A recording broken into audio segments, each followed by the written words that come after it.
నేను ఈ రోజున ఈ ఈ మాత్రం కొంచెం పేరు తెచ్చుకొని సినిమా రంగంలో మురళీధర్ గౌడ్ అనే ఒక నటుడు ఒక బాలకృష్ణ గారితో చేయటము ఒకడు వెంకటేష్ బాబు గారితో చేయటం అనేది నాకైతే గొప్ప విషయం, మరవలేని విషయం, మర్చిపోలేని విషయం. ఓకే. ఒక తృప్తికరమైనటువంటి అనుభూతినిచ్చినటువంటి విషయం. దీనికి ఈ రోజున నేను ఈ విధంగా ఉండడానికి కారణం నేను గుర్తుంచుకునే వ్యక్తులు ఇప్పటికీ ఈ రోజున ఉన్నప్పటికీ ఒక ముగ్గురు. ఓకే. ఒకటి తరుణ్ భాస్కర్ గారు, ఆయన పునాది వేశారు. బలగం సినిమాలో వేణుకు ఎందుకో నా మీద నమ్మకం.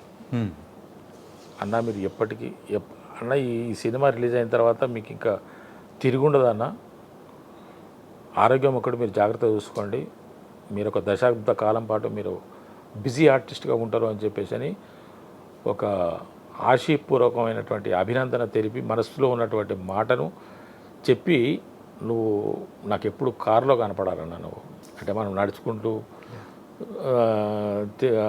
తిరుగుతుంటాం కదా, స్కూటర్ మీద తిరుగుతుంటాం కదా, నువ్వు ఎప్పటికీ నాకు కారులో కనపడాలని చెప్పేసి అన్న వ్యక్తి వేణు.